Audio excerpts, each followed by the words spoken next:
My name is Rick. I'm from Garrison, New York. This is my 57 T-Bird. I've had it for about maybe 15 years or so. When I got it, it looked pretty much the way it looks now. However, it wasn't as dependable as it is now.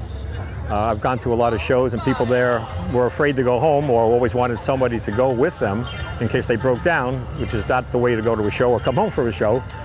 So one of the first things I did is I had the engine and transmission rebuilt.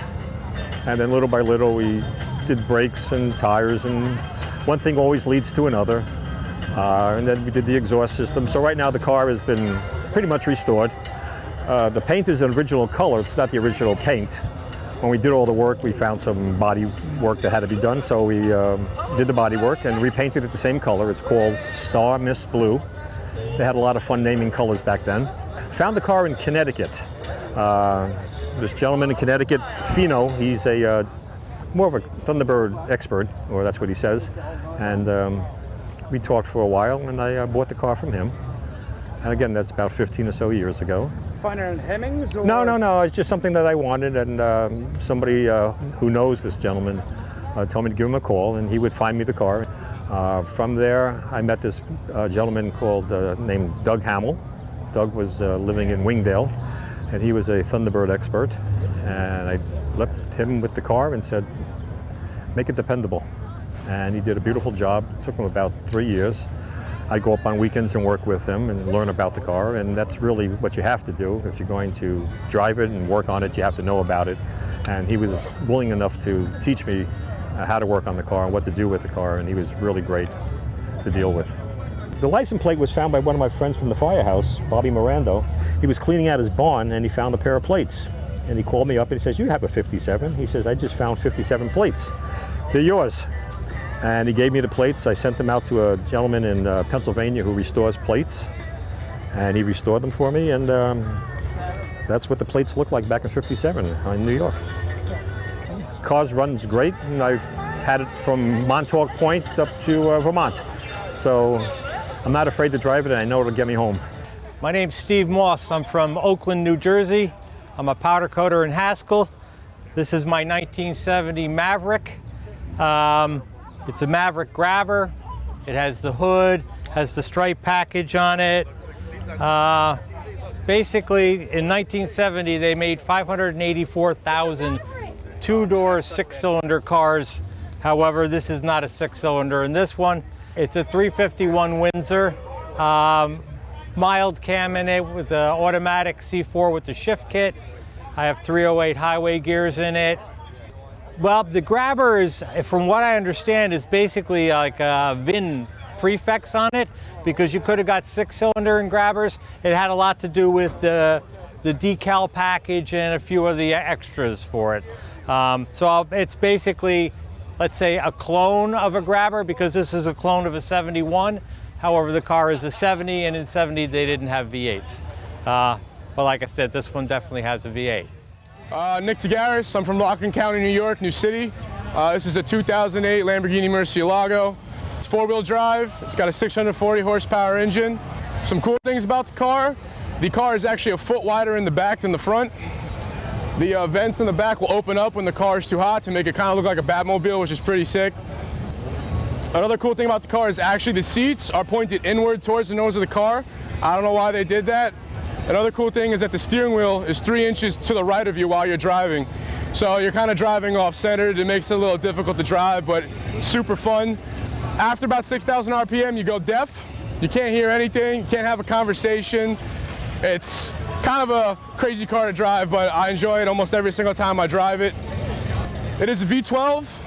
It's got a carbon fiber roll cage around it, and in my opinion, the best color of this car is orange. I've seen it in black, I've seen it in yellow, but orange really makes it stand out. This is the last vehicle that Lamborghini had the honor of designing by themselves before Audi got involved after they acquired them in 2009. How long have you guys been coming to the show? I've been coming here for about 4 years now. This has been here the last 2. My family picked it up about 3 years ago. This car always draws a crowd. You can see it from 3 miles out. As I said, it's awesome. Everybody loves seeing it. Everybody loves taking pictures of it. Heads are turning left and right. Almost get into car accidents on the highway from people swerving around trying to get a good view of it. Hi, how you doing? My name is Robert from Brooklyn, New York. This is my 70 Cadillac here, convertible. I purchased this car about 6 years ago up in Vermont. I found it online, Craigslist. I called the guy about 4 or 5 times and talked to him. And next thing I know, I was in a truck with a trailer behind me going to get it. Came back to Brooklyn with it. I've been having it ever since. And I did a little bit of work to it. I had the engine redone, new top put on, had the interior redone, put some nice wheels on it, Vogue tires. And I've been riding ever since. I ride all over the place. Delaware, North Carolina, everywhere. How long have you been coming to the show? Last year was my first time coming. What do you like about it? Oh, I love it. The atmosphere, the mountains, the weather is great here. Food, people. Great ride coming from the city, right? Yeah, nice cruise ride too. Nice ride down at night. You know. Explain to the folks what that Cadillac ride is. Oh, it's a nice smooth ride. Power, 472 engine, nice and smooth, floats. Yeah, everything. My name is Rich Burgess, out of Newburgh, New York. It's a 1963 Dodge Ram Charger. It's a 426, 4 1/4, 13.5 to 1 compression car. I've had a car for a few years, got it out of Texas.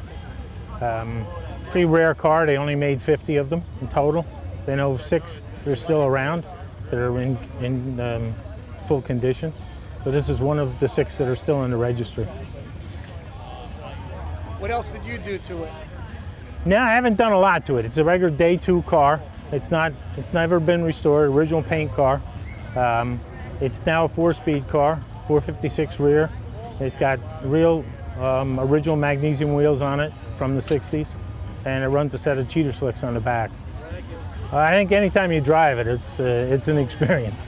It's not an easy car to drive. It takes a lot of concentration to drive, but great car to get out with. It's always fun, brings a lot of attention, and people enjoy seeing it.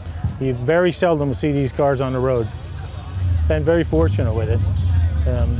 Hope to keep it for a while. Have a lot of fun with it.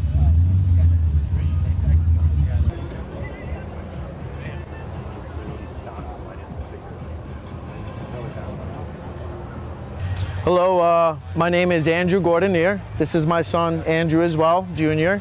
This is our 2015 Jeep Wrangler Rubicon Hard Rock Edition.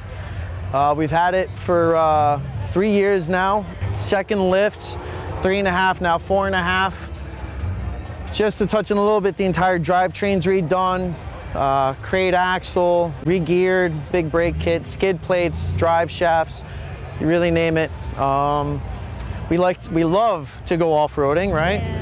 Most recently we went to Killington, Vermont for a Jeep Jamboree. Got to see the mountaintops and some pretty incredible views. Yeah. Right? Yeah, we've been coming to the car show here for years now. Yeah. And love it, so.